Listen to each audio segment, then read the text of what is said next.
You're watching Newsday TV. Thanks for joining us. I'm Ken Bufa. Charges have been dropped against Stony Brook University students and staff that were arrested during pro-Palestine protests. Sherry Einhorn has been following the story since the night of the arrests. You watched it happen through our camera lens. On May 1st, pro-Palestinian protesters here at Stony Brook University were given multiple warnings by campus officials to leave the area known as the Stoller Steps by 11 p.m. They refused. In all, 29 people were arrested and charged with disorderly conduct. One was also charged with trespassing. Here in a Central Islip courtroom today, charges against several of those protesters were basically dismissed.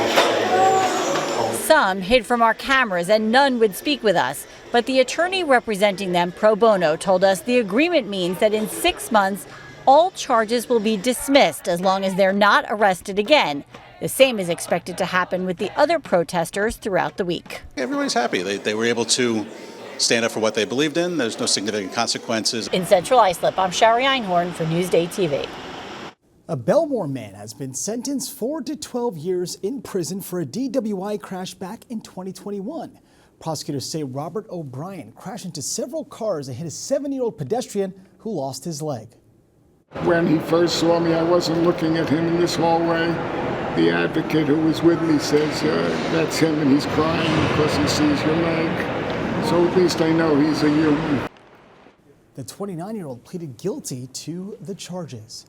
And a Farmingdale woman is suing Cold Stone Creamery over its pistachio ice cream. The lawsuit claims false advertising after the woman found out the pistachio ice cream does not actually have any pistachios in it, just pistachio flavoring. It also says the chain's mango, coconut, mint, orange, and butter pecan are just flavored to taste like what they're named after. And a proposed plan would drop the requirement to pass the Regents exam in order to graduate high school. The state education department says it would require students to keep taking the Regents because they are required by federal standards, and it's not clear how local districts would use the results from these exams. Now, Newsday's education reporter John Hildebrand says this could change the type of diploma students get. Right now we have two kinds of diplomas. We have the Regents diploma, which you get if you complete courses at a Regents level and pass Regents exams. If you don't, we also have a local diploma that you qualify for in some cases for, in some cases you don't. There are a lot of exceptions. There are a lot of regulations that govern this.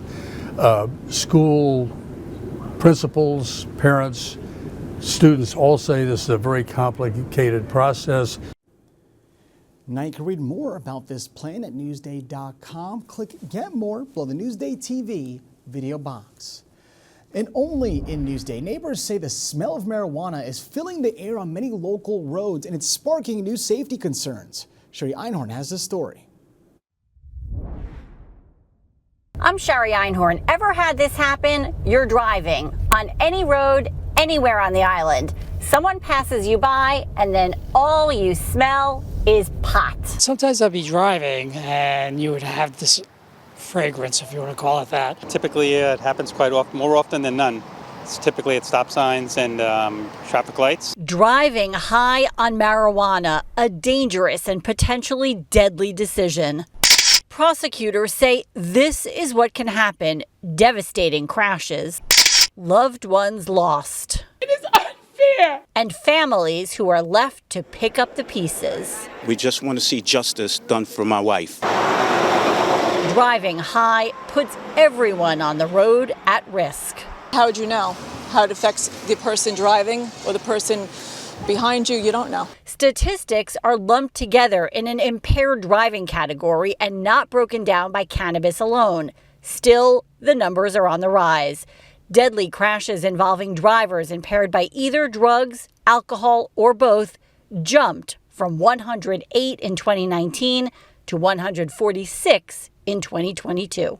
When legalization went through, I think a lot of people maybe interpreted that as a signal that it's okay to drive while impaired. Well, alcohol is legal, and it's certainly not okay to drive drunk. So we want to make sure that same message is clear with cannabis. Here's the challenge for police and prosecutors. Although there's a saliva test pilot program, there's currently no roadside tool in New York to measure the amount of cannabis in your system like a breathalyzer does with alcohol. There's also no legal limit on the books for cannabis impairment. It's a very, very frustrating situation in this day and age. When you're talking about being drug impaired, drugs affect people in different ways. So it's much more convoluted. The standard field sobriety tests definitely still work. They're definitely still an indicator as to whether you're intoxicated, but it's much less clear cut. Prosecutors say the penalties are pretty similar for drunk and drugged drivers, with one key difference. If you're convicted of a drunk driving offense, it's mandatory that you get an ignition interlock device. With a drugged driving conviction, it's not. Here in New York, we don't believe that the penalties are as strong as they could be for people that get behind the wheel after, using drugs. Until and unless the science catches up to what's happening in society. It's really more about education. We need people to know that driving while impaired is impaired is impaired.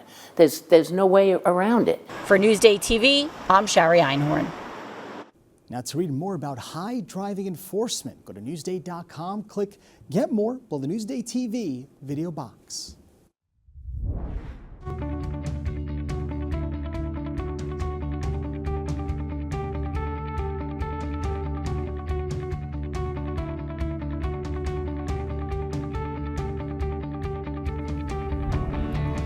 There's a seasonal shop on Shelter Island that specializes in coastal-inspired clothes. Lisa DiStefano has a story you'll see only in Newsday.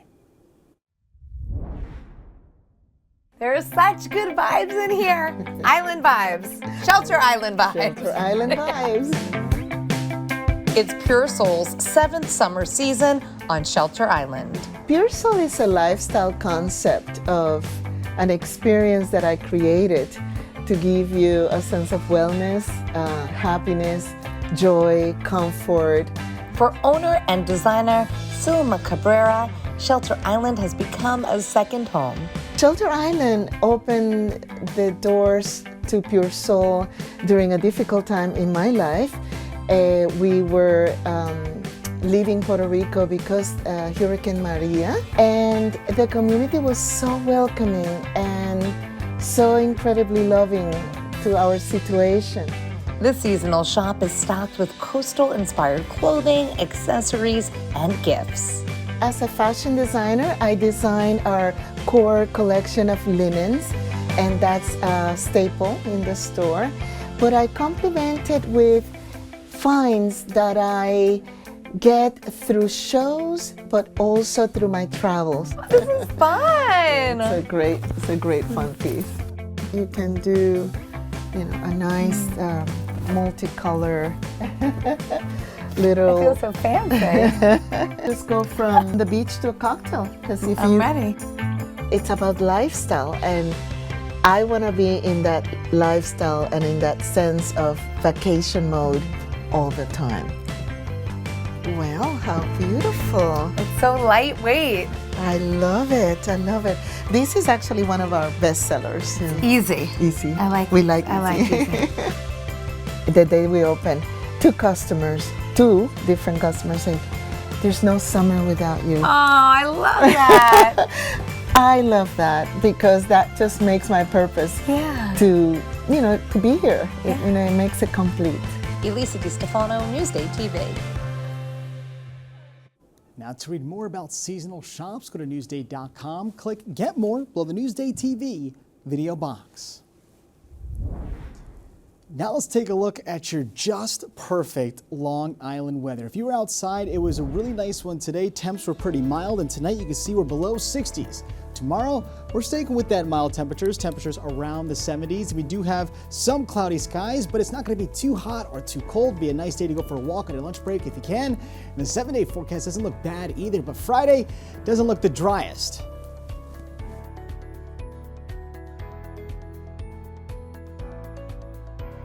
Long Island weather is brought to you by Fire Island Ferries. You're watching Newsday TV. I'm Ken Buffa. Thank you so much for joining us.